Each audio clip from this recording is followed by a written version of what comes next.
Hello, this is Roger Heemstra. This is an interview of my father, Claude Heemstra, that I did August 18, 1992. Start by telling me about your Uncle Mart. Why did he live with your parents? That's a good question. I don't know why. Just because he didn't have any other place to live, I guess. And he just stayed with his sister, which was my mother. Sometimes he'd stay with his other sister, Aunt Jenny, part of the time, but usually with us. Sometimes with Aunt Lizzie. Tell me about your grandfather. Well, that was Opa, my mother's dad. He stayed with us a lot. Had his own room upstairs in that big house where we lived. And he wouldn't get up until somebody would bring him a cup of coffee with an egg, raw egg mixed up in it. And if we weren't up there soon enough, pretty soon we would hear a bang, bang, bang on the floor with his cane. My mother would send us up with his coffee, and then pretty soon he would get up. He always seemed like an old man all the time. Always wore a beard. He liked to have us get sleep with him once in a while. He'd give us a lemon drop if we'd sleep with him. That was nice. We loved those things. But getting back to my Uncle Mart, he was pretty smart in some ways. He was a good cabinet maker. He could make almost anything, out of wood, and he was a good fisherman. He liked to ice fish. He'd make his own little seat, put a hole in it where you would sit on, and then have a little lantern or something in there to keep his butt warm. He was pretty clever at those things. Well, the first place I can remember living is the house my folks built on Southwest Ridge in Kalamazoo, where Myers 50 Acres is now. And my dad had a little dairy there. He delivered milk. He bought milk from the farmers around there, bottled it, and delivered it with horse and wagon. I can remember that. And there was a little creek run right along there. And I can remember going fishing off the bank of that creek when I was probably only 4 or 5 years. Couldn't have been 5 yet because we moved right after I was 5. With just a pole and the little hook on the end of it sitting on that bank. And we had a back porch on that house, and that was kind of raised and kind of a sandbox under it, I guess. And I can remember playing under there with a neighbor girl. And then that spring of 1920, my dad sold a place and bought a farm north of Kalamazoo. And I can remember moving up there, riding with my cousin, Mark Skidmore, who was working for my dad, in the milk wagon, up on the hill on the Bean Road there. Great big brick house. And my dad bought a bunch of cows. I think we milked around 33 cows by hand. And he bottled the milk there and delivered from there. And I know just before we moved, my dad bought his first car, which was an old Model T Ford runabout, I guess they called them then. It had a, kind of a cloth top with a little box on the back.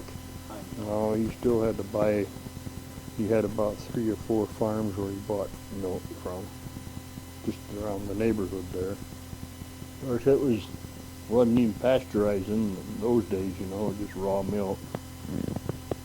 He would cool it in the summertime. He would cool it down.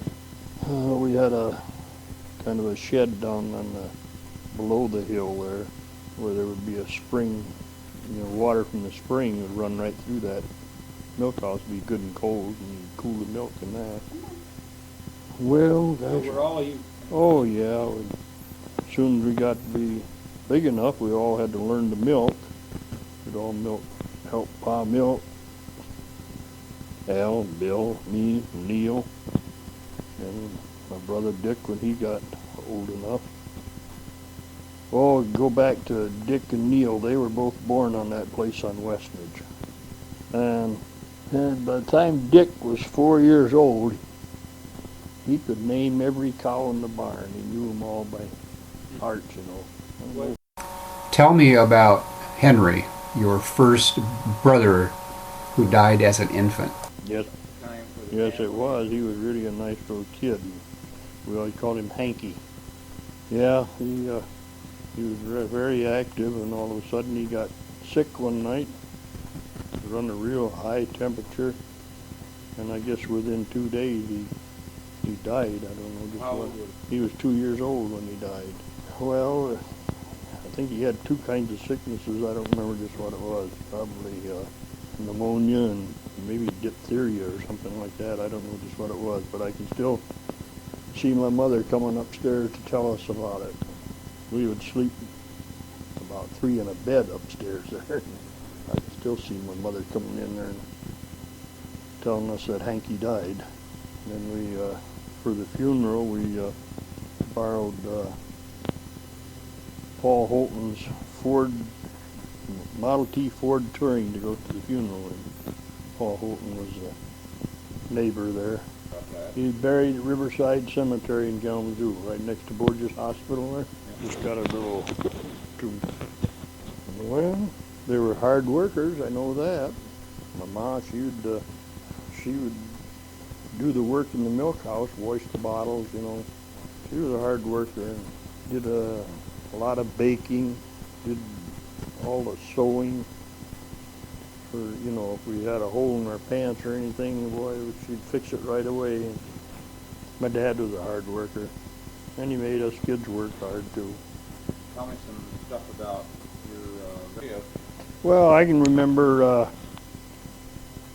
I think my brother Al was about 15 years old, and my dad bought a tractor, an old Fordson tractor. Well, it was new at the time, and of course, it was on steel wheels. And What kind of tractor? Fordson, made by Ford Motor Company. Oh, Ford? And had to crank the old thing to start it. But I know Al usually drove it. He was only 15 years old, but he was the driver of that tractor. And I can still see him going across the field with a drag wide open with that thing. Well, let's see. Of course, we did most of the farm work with the horses at that time. We kept about, I don't know how many horses my dad had there. I think he had about 6 horses there for a while. Some were big ones that used for plowing and stuff like that, and then he always kept a couple of them for the milk wagon. In fact, he had 2 milk wagons, I think, for a while there, that he delivered milk with, and had little lighter weight horses for that. He had a lot of horses. I had regular I think it was down in the basement of the one barn where he kept the horses. And the cow barn, that was made out of brick, and it was round, and had a silo right in the middle of that barn, and the cows all faced that silo. Big circle barn.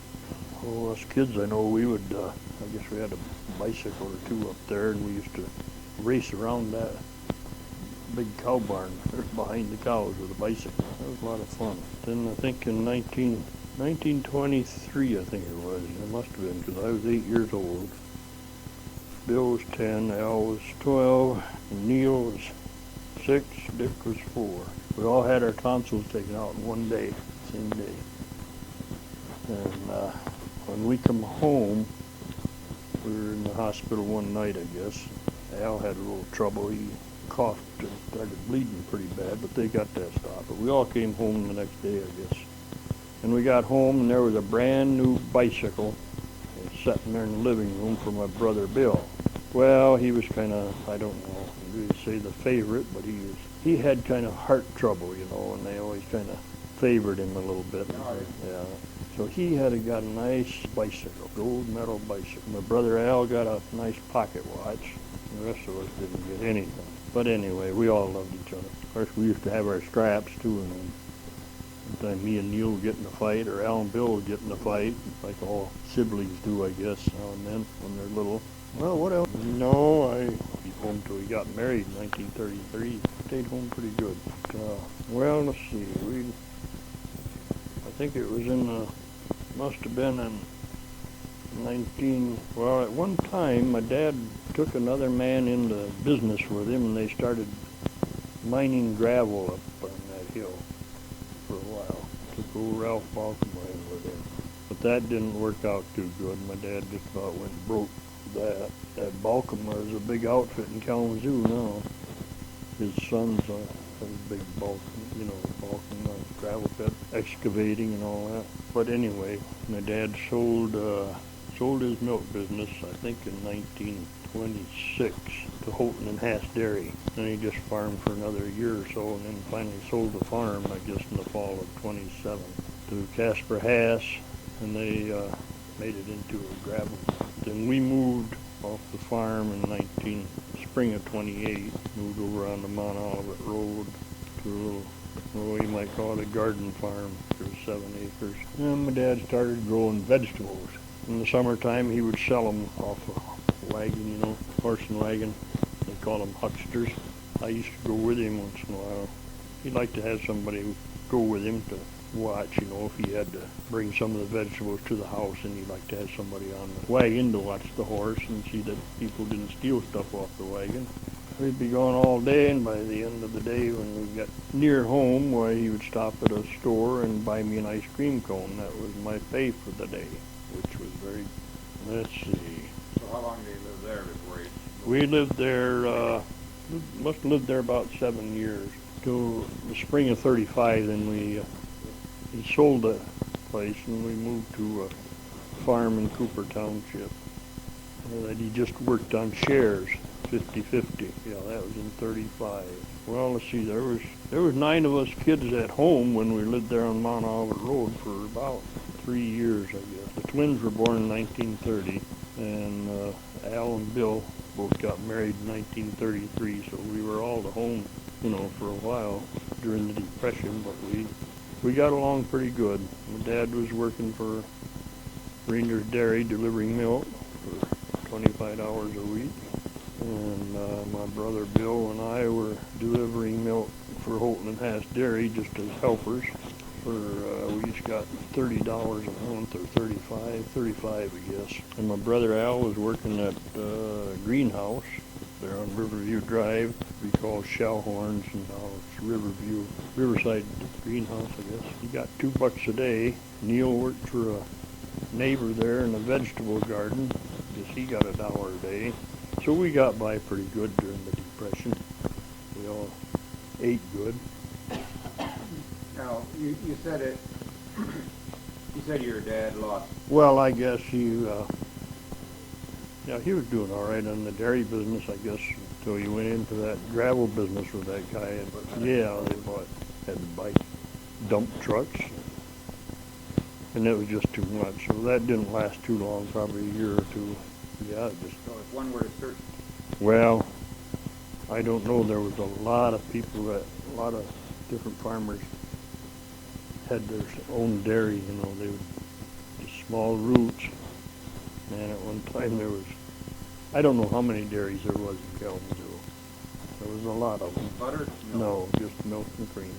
I don't know if he even made buttermilk. I don't think so. He'd buy that from the bigger dairies. If people wanted buttermilk, or butter, he'd just buy it from the bigger dairies like Kalamazoo Creamery or Ideal Dairy or something like that. So this farm that He was there about 8 years, I think, 35 to,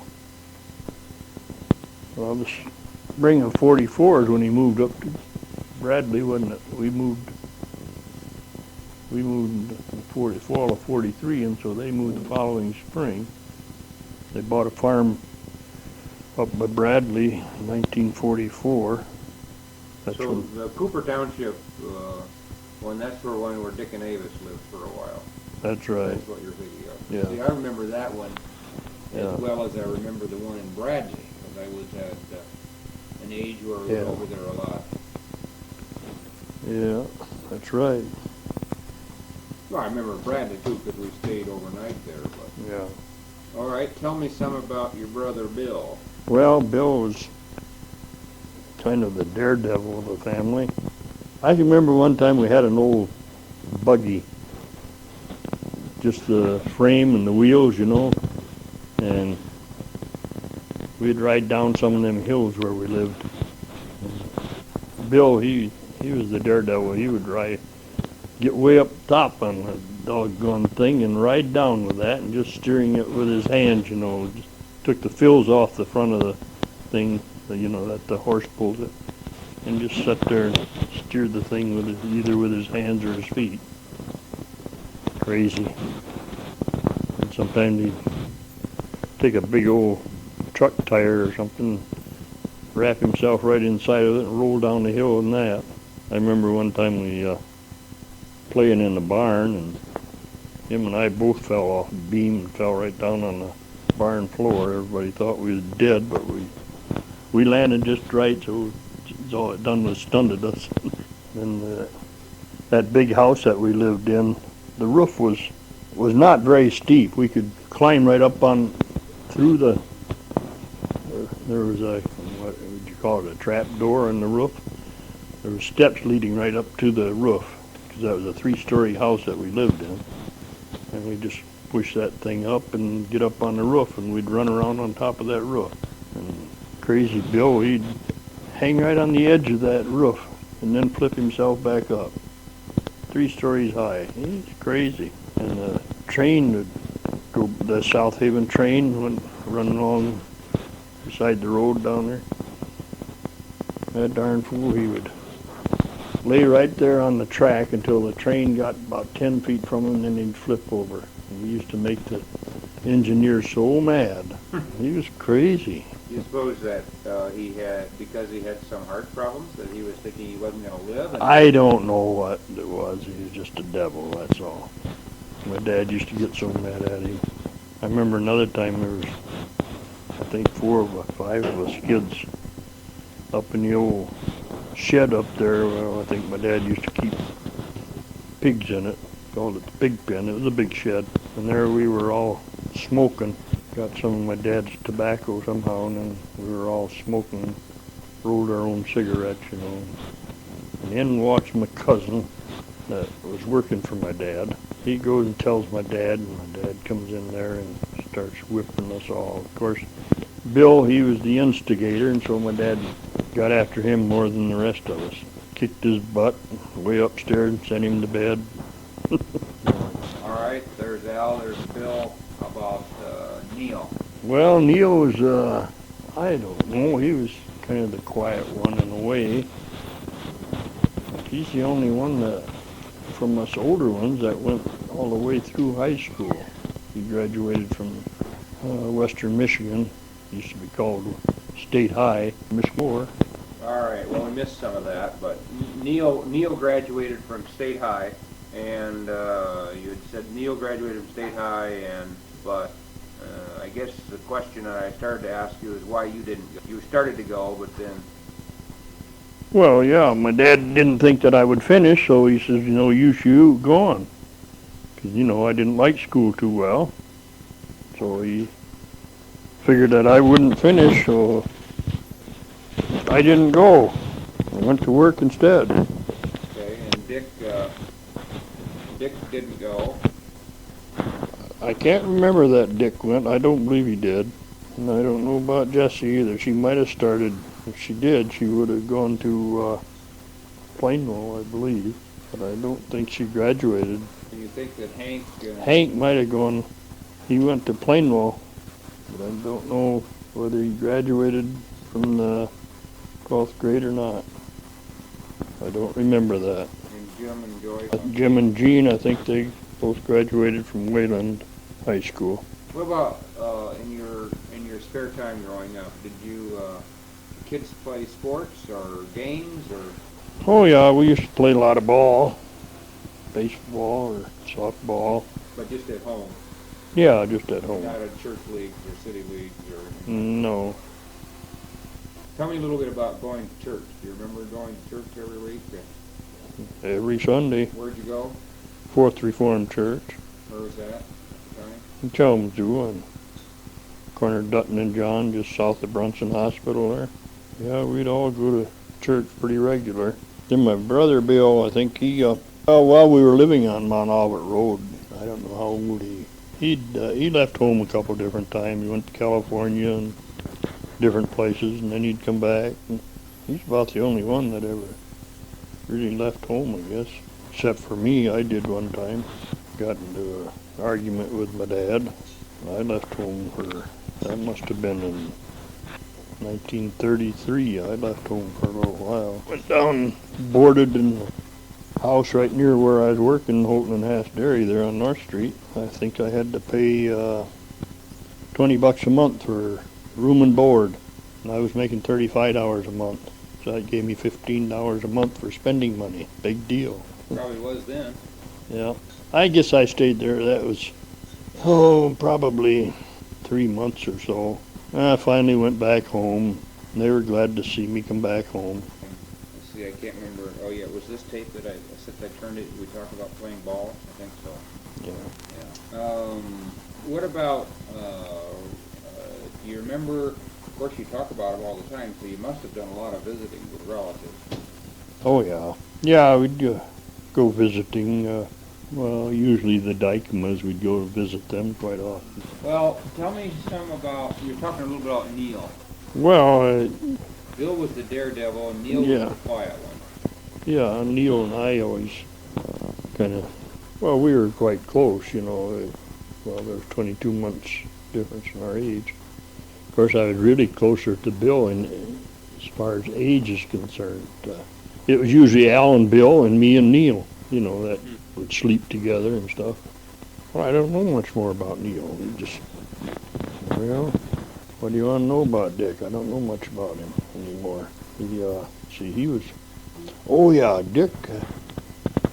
Dick had a real bad case of asthma, I guess.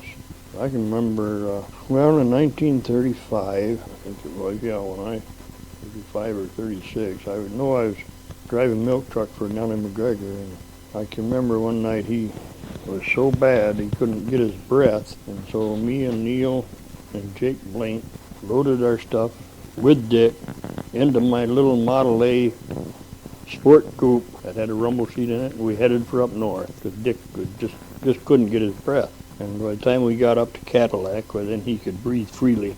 It was just a difference in the air. And so we went on up. We slept,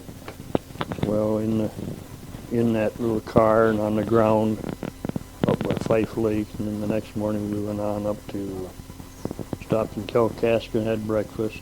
And went on up to as far as Petoskey and inquired around if anybody needed a helper, on a farm. So someone told us about a farm right there near Petoskey there, and or Mansalona. Yeah, I guess it was.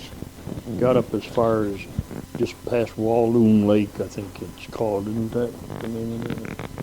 But anyways, near Mansalona, we found a place where he could stay. People were really glad to have him, and they gave him a home for the summer, and he helped work on the farm. And boy, when he came home that fall, he had gained a lot of weight. We didn't hardly know him. He felt so much better. And then he did that for 2 or 3 years after that. Every summer he'd go up there and find a farmer where he could work just for his stay, for his keep.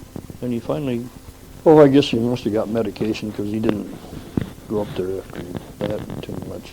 And then I can't remember much about where he did work. I know he went in the service, World War II there. And of course when he got out, I don't know. I know he got married soon afterward. He met a girl and she had 5 children and he married her. And they had 5 more between them. Of course he drank quite a bit.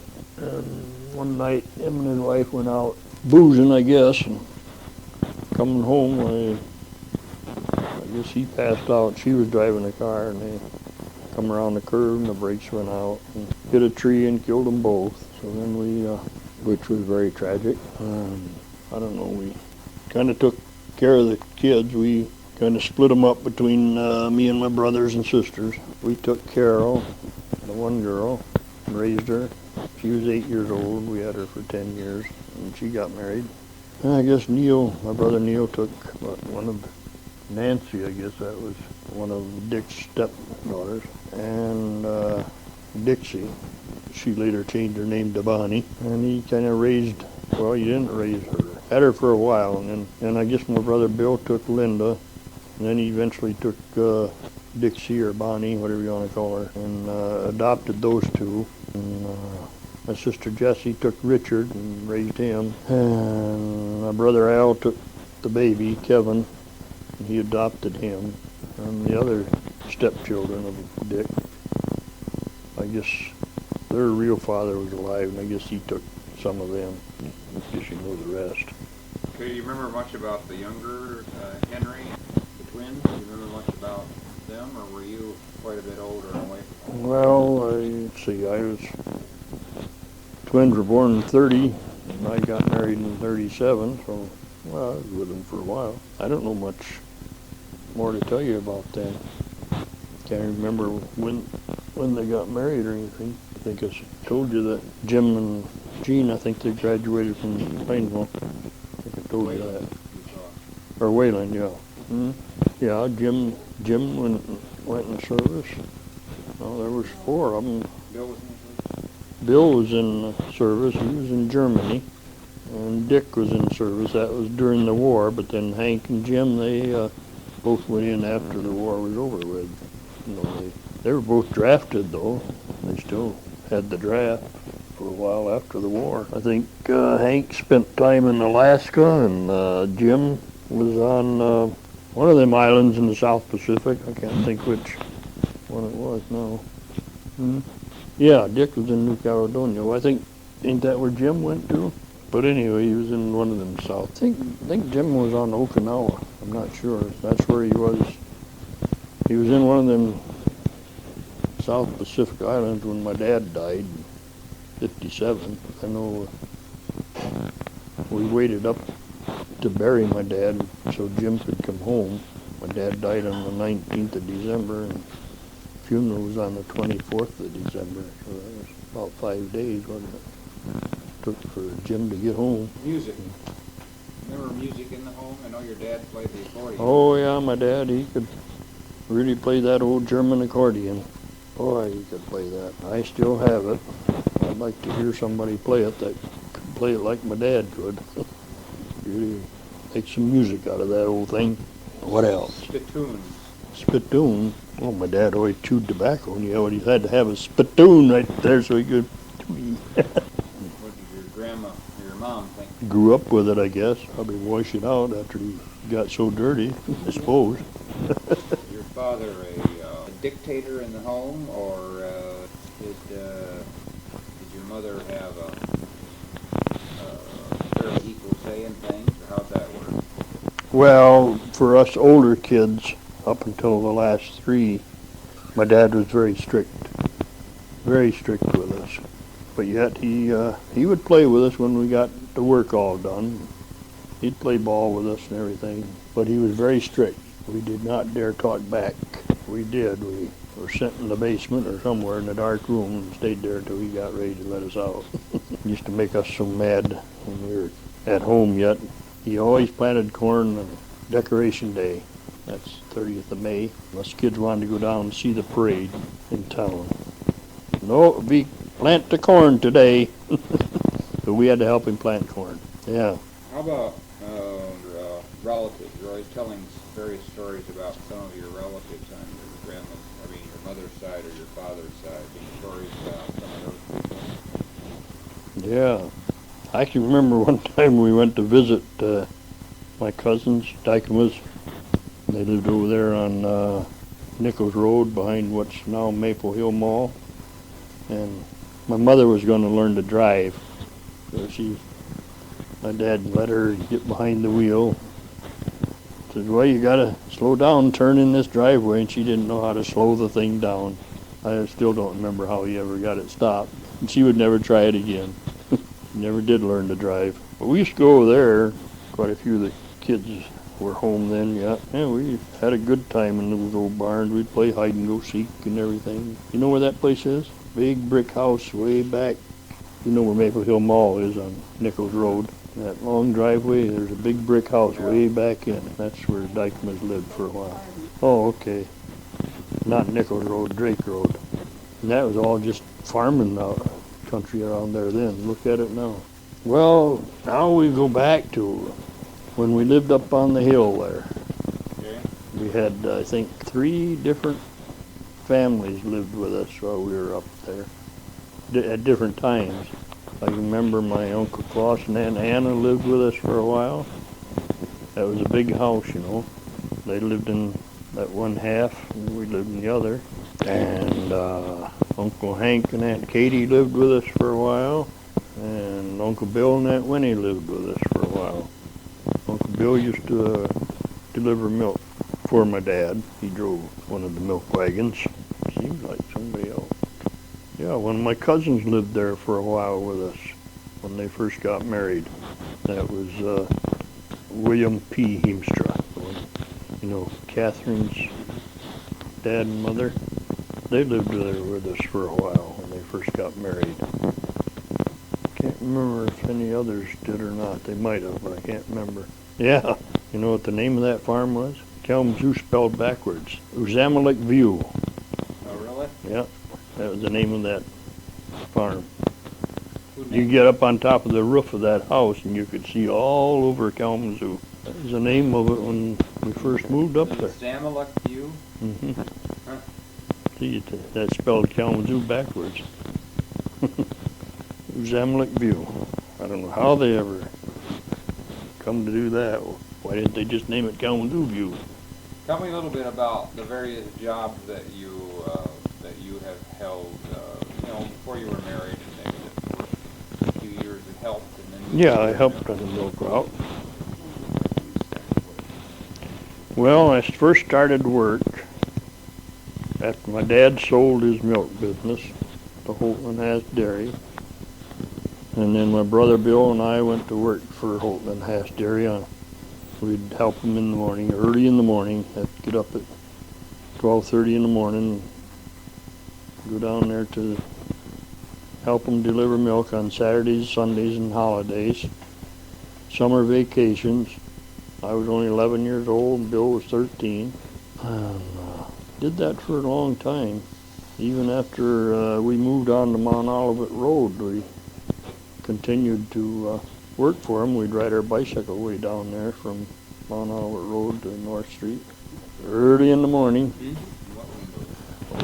And as soon as I got out of the 8th grade in 1930, then I started working for him, and Bill and I both did 7 days a week up until, I think it was up until, let me think a minute, 1934. Then John Skydeborg came over one time, wanted me to work for him, so I went to work for him for a while. Got my room and board there, and $1 a day. That must, 1934. And that's when I bought my first car, a 1928 Chevy. Paid $2 down, $2 a week. I only give $50 for the car, but I finally got it paid for, $2 a week. I didn't work for him too long, I guess, till fall, I guess. So I don't remember just when it was. I worked for him through that winter, I think. I don't remember. But anyway, I quit and went back to work for Holton and Haas Dairy for a while. And then I think, my cousin Fritz Osterhard, he went to work for John Skydeborg after I quit for a while. But anyway, in the fall of 35, I think it was in October, I went to work for Nellie McGregor, driving her milk truck, picking up milk from the farm, hauling it into Kalamazoo. But her husband was dead or something? Yes, her husband had gotten accidentally shot and got killed, and so she needed a driver. So I went to work for her and got about the same pay, I guess it was $1 a day in my room and board. Drove that milk truck. Well, that bad winter, 35 and 36, that was really one of the worst winters we ever had. Snow got to be about 5 or 6 foot deep in some of the roads, especially that road where my folks lived. And remember, they got big bulldozers to open the road. The route I had was right on the main highway and only about a half mile each way from it. So I got in every day with my load of milk, but a lot of guys didn't. They had to the farmers would bring milk out to the road with the horses and sleigh, and then they would pick it up at certain different points, haul it in that way. I guess I worked for her pretty near a year, and then I went to work for another guy that was, two guys were in business together, Ensign and Gardner. They had 3 trucks, and I went to work for one, drove one out of their truck. Gardner, is that the Gardner that I knew? Yeah, Lester Gardner and Carl Ensign. I guess I drove for them from 1936 to June of 1942, and then I bought a route of my own, hauling into Otsego. And I drove a milk truck for myself until 1964, and I finally sold out. And by the time I sold out, I had, I think, 5 different routes that I had bought up, and I was the first man to buy a bulk truck. We went into bulk business 1960, I think I bought that first bulk truck. It started, well, by the time I sold out in 64, I had a load of bulk milk and was still hauling canned milk too. Somebody wanted it worse than I did, so I put a price on it, and I was out of the milk business for a while. So I finally took a little vacation, went to Florida we were gone 2 weeks. Time I got back, I had a job driving milk truck again for another guy in Kalamazoo. Drove a milk truck there till one guy that I was working for died. Then they sold the route, and I went to work for the city of Kalamazoo, and I worked there for pretty near 13 years, and that's where I retired from. And I've been having a good time since.